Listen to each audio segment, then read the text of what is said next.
Hello everyone, my name is Alara, and today I want to share a memory from my life, one that clings to me like the scent of rain on old stone.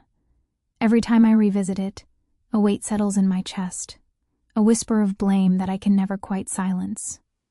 It's a story I wish I could unlive, but life doesn't offer us the luxury of editing our pasts. Before I unfold the rest of this night, take a second to hit like and subscribe. It really does help more than you know. And if you're drawn into stories like this, I want you here for every one of them. Also tell me in the comments, where are you watching from? Are you in a small town where the evenings fall slow and gentle, or in a city where the lights never quite go dark? It all began years ago, when I was 18, living with my family in the south of France, in a village as beautiful as it was ancient. Back then, I believed I had the world. My family was comfortable, my parents flourishing in their chosen paths. My father was a respected architect, and my mother a renowned ceramicist. Despite their demanding careers, they always carved out time for me and my two older brothers, Julian and Remy. Julian and Remy were 2 years my senior, and if I had to describe them, it would be this: they were my guardians. They ensured I wanted for nothing, whether it was a new book or a simple, reassuring hug. But to be truthful, the love my parents showered upon me, as wonderful as it was, never felt quite like the love I received from Julian and Remy. Their bond with me was something else entirely. Before we venture deeper into this memory, please consider subscribing to my channel for more true, untold stories. Stay with me until the end, and if you can, show your support with a like. I promise you, this is a story you won't soon forget. They were more than my brothers, they were my keepers. My constant shadows in the best possible way. The way they cared for me felt deeper, more profound, because it was always shown through deeds, not just words. My parents loved me by providing a beautiful life, but Julian and Remy went further. When my spirit was low, they sensed it even before I did. When I was just a girl, I could tell them anything without fear of judgment. Whether I'd scraped my knee or faced the whispers of classmates, Julian and Remy were the first to draw a line in the sand for me. When other girls mocked my second-hand sweater at school, my brothers didn't just comfort me, they went to the headmistress the next day. They didn't need to raise their voices, their quiet intensity and unwavering gazes were enough to ensure I was never bothered again. They were like heroes from a storybook, always appearing exactly when I needed them. I remember our family dinners, how I'd always scramble to sit between them. They'd drape their arms around my shoulders, sometimes good-naturedly bickering over who got to be closer. They always joked that I was their little queen and that protecting me was their sacred, lifelong duty. Over time, I came to understand their love for me was unique, a category all its own. They were also the first to help me navigate the treacherous waters of teenage insecurity. Remy would spend evenings teaching me how to style my hair, reassuring me that I was lovely just as I was.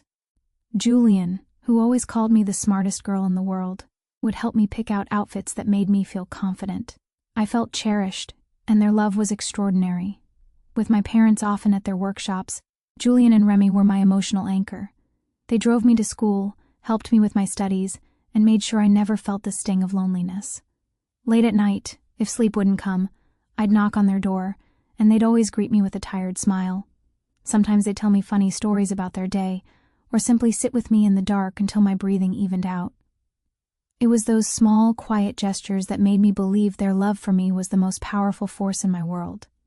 But that love, which I believed was as pure as the winter snow, would eventually lead to a precipice. I'll share the rest when I find the strength to face that part of my memory. I recall it so clearly because, as the youngest, I was afforded a certain license for playful behavior, a freedom from reprimand. I would often launch myself at them for a surprise hug, or casually drape myself across their laps if they were sitting on the couch. Julian and Remy weren't just my brothers. They were my closest confidants, people I never felt shy around, even in my most affectionate moments. One late afternoon, a warm day in early summer, I wandered out of my bedroom. The sunlight slanted through the tall living room windows, casting long golden rectangles on the stone floor. Julian and Remy were on the old sofa, completely engrossed in the television. I didn't know what they were watching, but they were utterly captivated. Without thinking, I crept closer, rubbing the sleep from my eyes. They didn't hear me approach, so I mischievously asked, "What are you two so focused on?" They both jumped slightly and I chuckled, settling myself comfortably across their laps, my head resting against Julian's shoulder. "What's so fascinating?" I asked again, but was met with silence. When I finally glanced at the screen, I realized it was an old film, and just as I looked, the two characters on screen were locked in a passionate embrace, their kiss deep and lingering. Seeing me staring, Julian and Remy immediately became tense. I gave a small, shy smile and instinctively covered my eyes with my hand. "Don't look, Alara," Julian said, his voice a little strained. "This isn't for kids." I laughed, trying to pull my hand away. "I'm not a kid anymore," I teased, though secretly the scene held a strange fascination for me. I kept trying to peek through Remy's fingers, giggling and squirming. And in that moment, whether by accident or design, my hand brushed against something inside Remy's pocket. The hard, warm shape startled me, and my heart leaped into my throat. I snatched my hand back as if I'd been burned. I didn't dare look at either of them. "I'm sorry," I stammered, then shot up and fled to my room, slamming the door behind me. My heart hammered against my ribs. I sat on my bed, my mind racing. The image of what I had felt replayed in my head, making my cheeks burn. Was I imagining things? Was it just an accident? I didn't know, but the shame and embarrassment were suffocating, and I couldn't bring myself to leave my room. The thought of what Julian and Remy must be thinking of me kept me pinned there, unable to shake the feeling that I had crossed a line I never even knew existed between us. The closeness we shared suddenly seemed to have a fragile boundary, one I had never considered before.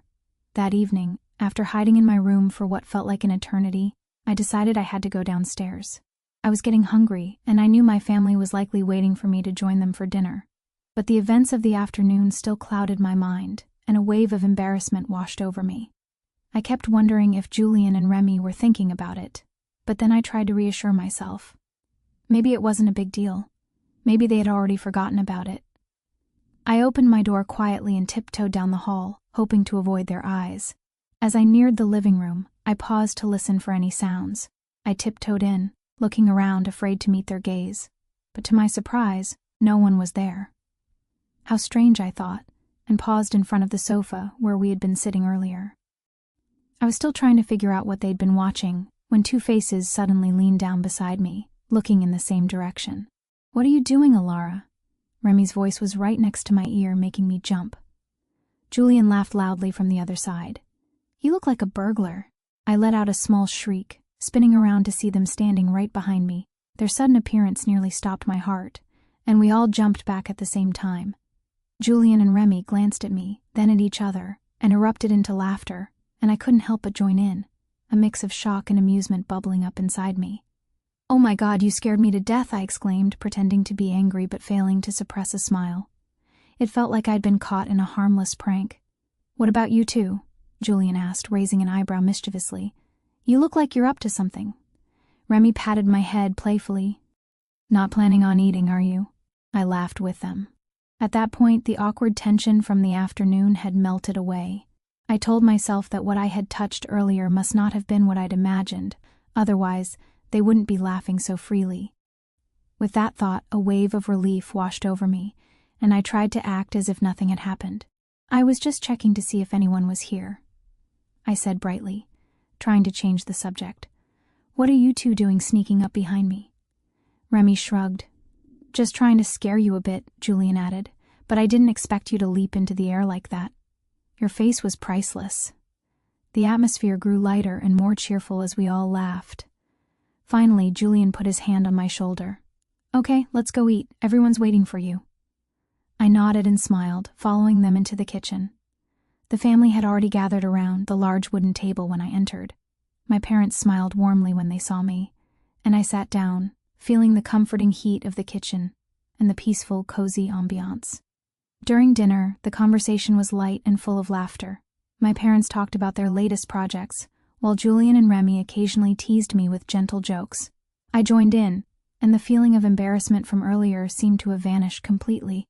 After we finished eating, I felt a sense of peace settle over me. Despite the lingering awkwardness from the afternoon and their teasing, I was no longer anxious. I smiled to myself, reassuring myself that everything would be okay. Julian and Remy were still the best brothers a girl could ask for, and with that comforting thought, I drifted off to sleep. However, the next morning was not entirely peaceful. With only a thin plaster wall separating Julian and Remy's rooms, even the smallest sounds like movies or music were audible. I was known for sleeping in, but that morning I woke up at 8. I thought I was still dreaming, or that the sunlight streaming through my curtains was just too bright, but after a few minutes of waking up, I realized there was a strange sound coming from next door. My room was situated between my brother's rooms, and our old house had thin walls, so even the faintest noise could travel easily. I was used to hearing them play video games or talk, but this time, the sound was different. At first, I assumed they were watching an action film, but the longer I listened, the more convinced I became that something was wrong. The sound wasn't like typical movie noises. It had a strange, deliberate rhythm to it. My heart raced, and a thought burst into my mind, causing my face to flush. I didn't want to believe it, but the sound became clearer, more distinct. It wasn't music, and it wasn't just talking. Even through the wall, I could hear muffled, rhythmic noises mixed with heavy breathing. I tried to ignore it, but the more I listened, the more certain I became that Julian and Remy were watching something private. A rush of shame came over me. Why am I awake? Why did I have to hear this? My heart rate soared, and I felt as if I were on fire. I put my hands over my face, trying to block out the thoughts that were invading my mind. This is their private life, I told myself. Everyone has seen things like that, including me, but hearing it from their room made me deeply uncomfortable. We had always been so close, so open with each other, and I never imagined myself in this situation. But the sound seemed to cling to me, growing louder in my mind. I sat up, got out of bed, and quietly opened my door. I didn't know what I was going to do, but I couldn't stay still any longer. I walked softly down the hallway, trying not to make a sound. But as I approached Julian and Remy's door, the sound became so clear that it felt like the walls had dissolved. I stood there, unsure what to do. My heart was pounding, and I felt a confusing mix of embarrassment, curiosity, and uncertainty. I had always known that these things happened, but hearing it from Julian and Remy's room was a completely different experience. I bit my lip, unsure whether I should retreat to my room or stay where I was. My curiosity got the better of me, and I leaned against the door trying to calm myself. The sound only grew louder, drawing me in. Suddenly the door swung open, and I stumbled backward. Remy was standing in front of me, his eyes wide with shock, as if he'd been caught in the middle of something forbidden. We stood there, facing each other for what felt like an eternity, the silence unbearable. Remy cleared his throat, trying to break the tension. "Alara, what are you doing here?" he asked, his voice flustered, his eyes avoiding mine. His face was red, and I could tell he was as embarrassed as I was. I couldn't look at him. My heart was racing as I tried to speak. "I was just passing by," I stammered. It didn't sound convincing, but it was the only thing I could think of. Just then, the sounds from inside the room abruptly stopped. Julian walked out from behind Remy, his face as red as his brother's. They both exchanged glances, searching for the right explanation, but no one said anything.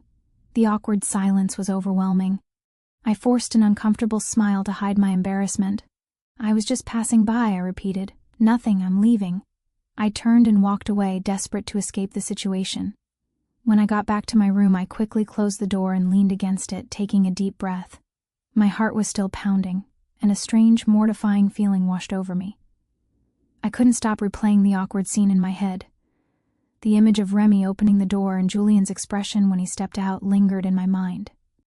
The atmosphere between the three of us was now thick with tension, and I couldn't shake the feeling that I was constantly wondering what they were thinking of me. Maybe they felt as awkward as I did, or perhaps even more so. What bothered me most was overhearing something so private, so intimate. It might have been a terrible accident, but I feared it would forever change how I saw Julian and Remy, my two closest companions, my brothers, my protectors. Even though I covered my face, the negative thoughts grew louder as I tried to ignore them. I told myself this was just an unfortunate moment, one that no one had wanted. Maybe I was overthinking it, but I couldn't help it. I stood up, pacing around my room, trying to shake off the unease. "It was just an accident," I muttered to myself, as if trying to convince myself it wasn't a big deal. But deep down, I felt like something needed to change, Something had to happen to make this feel normal again. Just then, I heard a knock on my door. My heart sank. I knew it couldn't be my parents. They didn't usually knock when they needed me. It had to be Julian or Remy. I took a deep breath to steady my nerves before opening the door. When I did, I saw Remy standing there, still looking flustered, his eyes averted, clearly trying to regain his composure. He scratched his head awkwardly, a shy smile on his lips.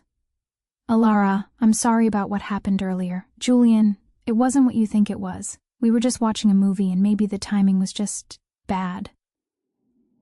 I stood still for a moment, looking at him with hesitant eyes. His face was flushed, his gaze uncertain, and I could feel the confusion in his voice.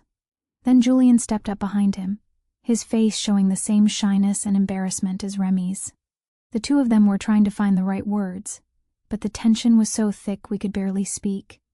We felt like we were waiting for someone to break the spell. I realized that if this awkward moment continued, it would become unbearable. So, I took a deep breath and decided to be the one to break the ice. I smiled, embarrassed but trying to sound casual. "Come on, I didn't mean to make things weird. Don't look so tense. I was just passing by." Julian and Remy exchanged a look, silently communicating with their eyes. After a moment, Remy sighed and smiled faintly. "Are you sure, Alara? Do you feel okay?" he asked, his voice filled with uncertainty. I immediately reassured them, trying to alleviate their concerns. "No, I'm fine. In fact," I said, a bold idea striking me, "I think I love you both even more now." I quickly added, hoping to make them laugh. They both looked at me in surprise, and for a brief moment, there was a silent understanding between us. Then I thought of a way to make things less awkward. I took Remy's hand and then Julian's. "Let's go to my room and talk, okay?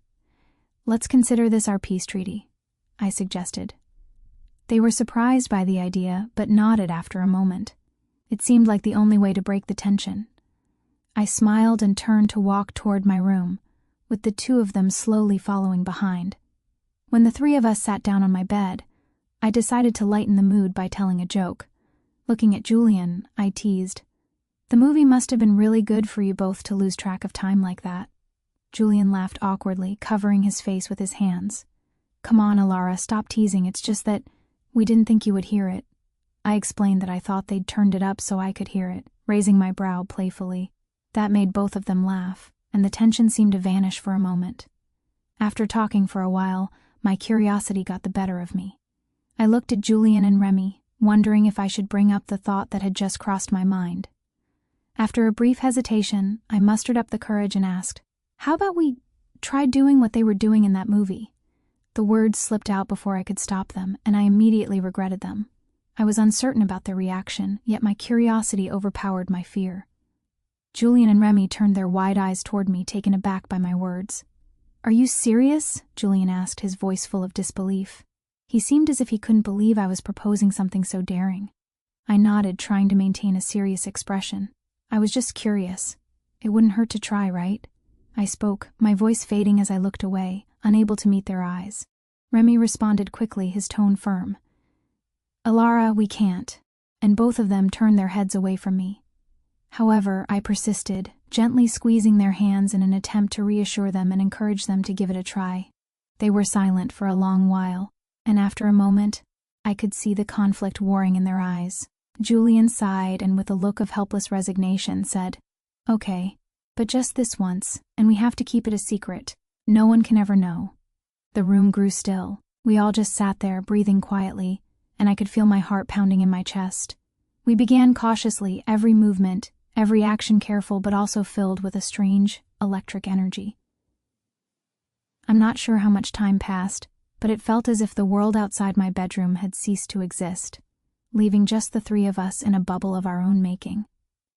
When it was all over, the sun had climbed high, filling the room with a brilliant, unforgiving light. We didn't say anything. We just lay there, next to each other, our breathing even. The awkwardness I had feared was completely gone. Instead, I felt a deeper connection between us, as if we had just navigated a storm together and emerged on the other side, forever changed.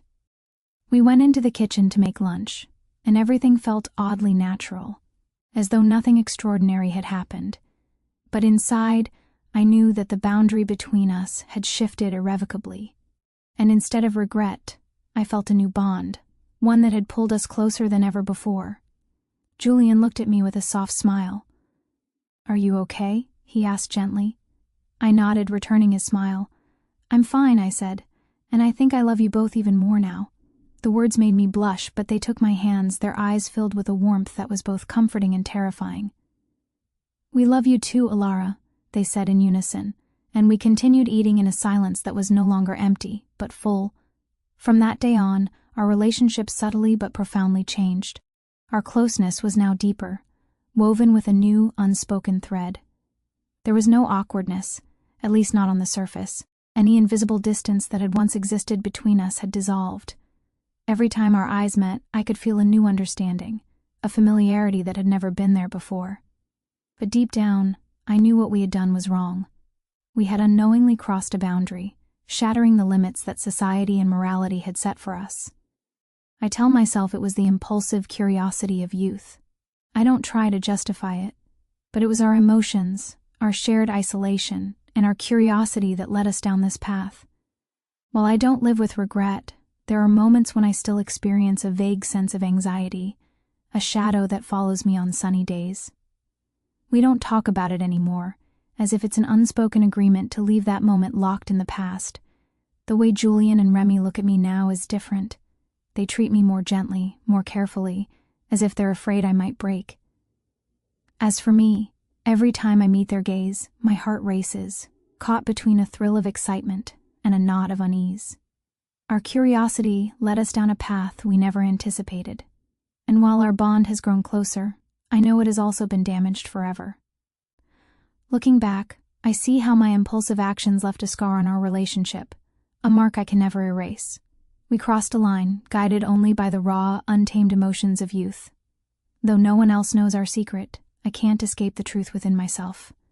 Every reflection in the mirror brings the same realization: how naive I was.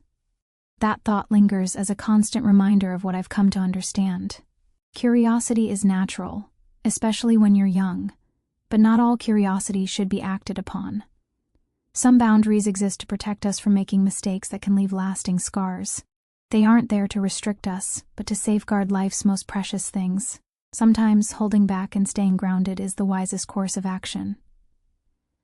My story serves as a reminder to pause and reflect before acting on fleeting impulses. While strong emotions may fade over time, their consequences can endure a lifetime. Respect, understanding, and a shared sense of responsibility form the foundation of true love and lasting connections. Value the relationships you have, and don't jeopardize them for momentary desires. The things that truly matter are worth holding on to, fiercely and without compromise.